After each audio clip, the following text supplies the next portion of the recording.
La economía colombiana y la economía global están en pleno proceso de transición y esa situación ofrece grandes oportunidades de inversión, pero también algunos elementos de incertidumbre.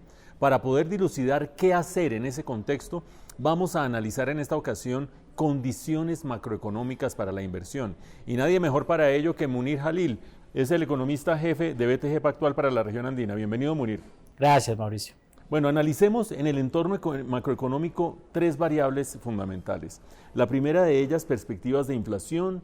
La segunda, tasas de interés, pero sobre todo el diferencial entre la tasa de interés doméstica y la internacional de aquí en adelante, que es clave para determinar flujos de capital. Y finalmente, tasa de cambio. ¿Por qué no arrancamos por perspectivas de inflación local e internacional, Munir? Claro que sí, Mauricio. Estamos ante una situación en la que hemos venido viendo desde el año pasado unas presiones inflacionarias que arrancaron inicialmente como un fantasma, pero que se están de alguna manera manifestando después de una buena aceleración en lo que respecta a la actividad económica. 2021 nos marcó ese proceso después de la pandemia y una excelente recuperación, y el lastre que nos quedó fue ese lastre inflacionario. Los bancos centrales tuvieron entonces que comenzar a reaccionar producto de esa inflación, y hemos visto que de alguna manera los bancos de los países emergentes, y Colombia incluido dentro de ellos, comenzó a subir sus tasas de interés bien temprano, desde finales, segundo semestre del 2021.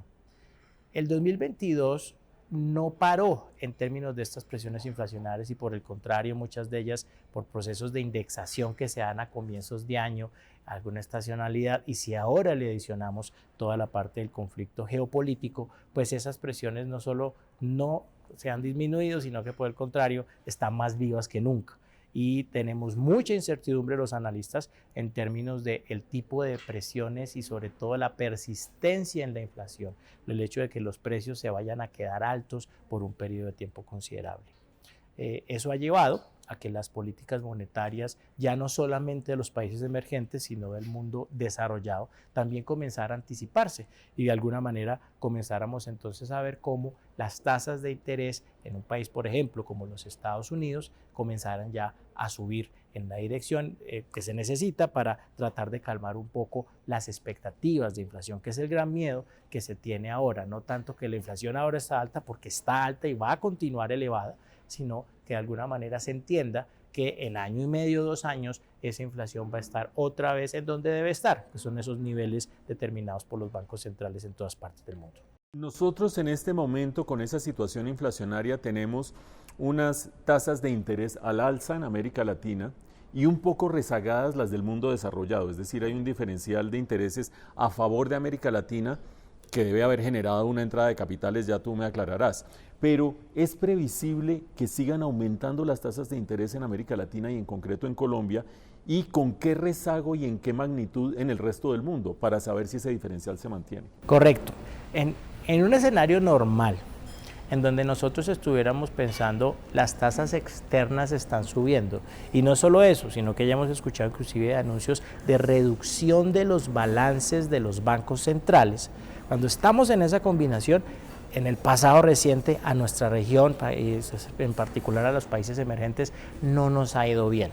Pero en esta oportunidad hay un par de cosas que están jugando a favor, y una es la que tú mencionas.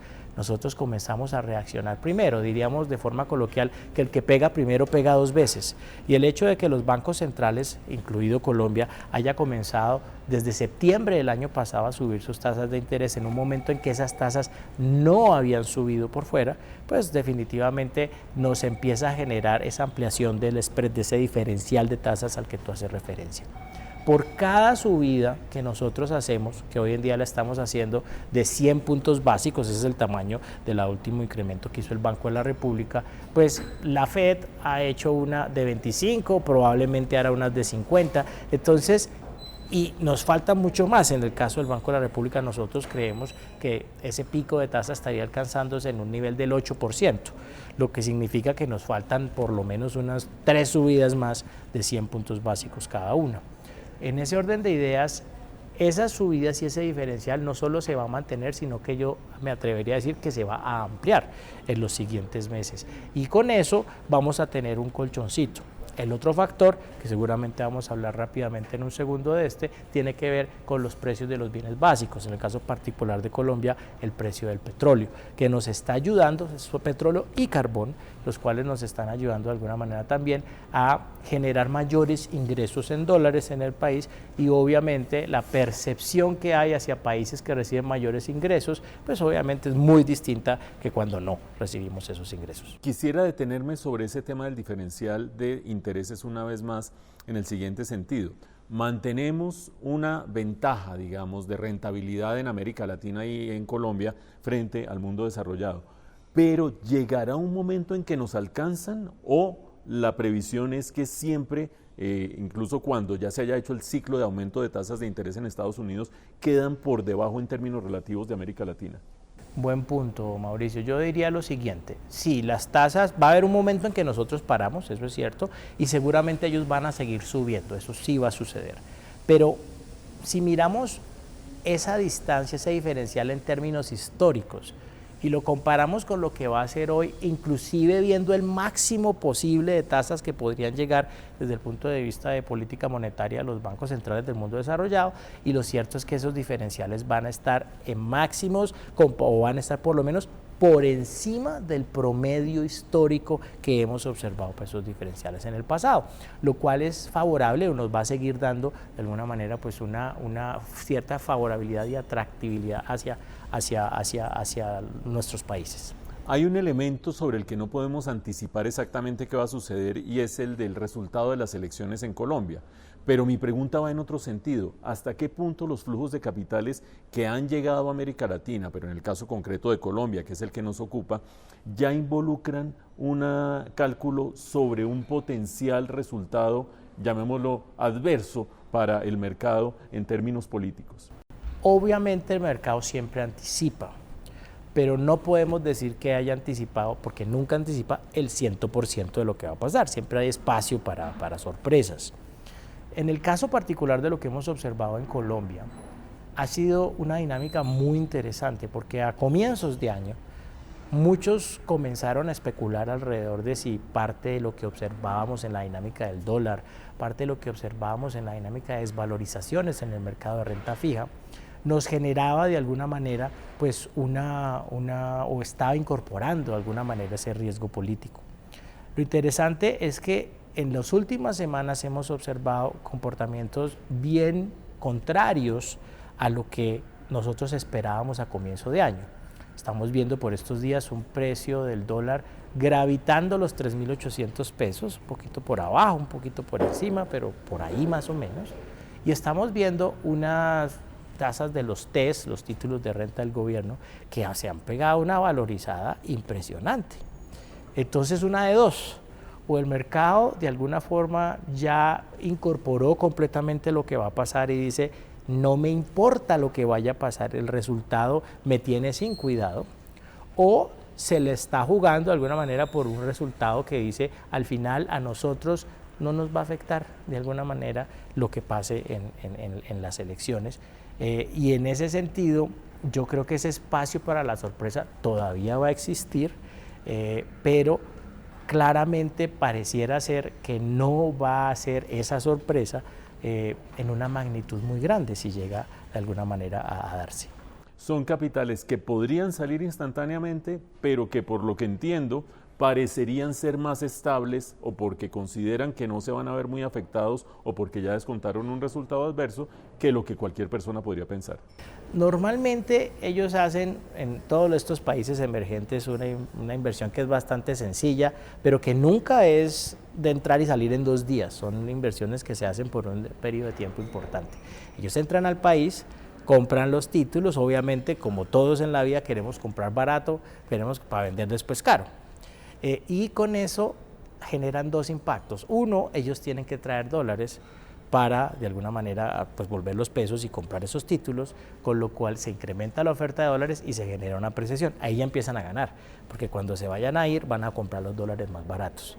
Y luego, cuando se dan las valorizaciones en los bonos, pues ellos ganan también por el hecho de que esos bonos que compraron baratos, digamos entre comillas, después los van a poder vender a un mejor precio. Yo supongo que estos fondos de inversión lo que han hecho es un análisis en donde dicen, si gana uno, entonces esta es la valorización, si gana otro, entonces esta otra es la valorización, y en ambos casos lo que están viendo es que va a haber valorización, es que de alguna forma las condiciones macroeconómicas del país dan para montar esas apuestas, y por ello lo están haciendo pues casi que mes y medio antes de la primera ronda electoral. Bueno, y todos estos elementos terminan confluyendo hacia una variable clave que es tasa de cambio, de la que hayamos hablado un poco. ¿Uno cómo podría anticipar que se distribuye este año 2022 en etapas acerca de perspectivas de tasa de cambio en Colombia? A comienzo de año, si me hubieras hecho esa pregunta, Mauricio, yo te hubiera contestado que estaba muy claro que el comportamiento del tipo de cambio iba a ser como de esas obras de teatro que tienen dos momentos, ¿no es cierto? Entonces tiene su primer semestre, llamémoslo en este caso, y su segundo semestre.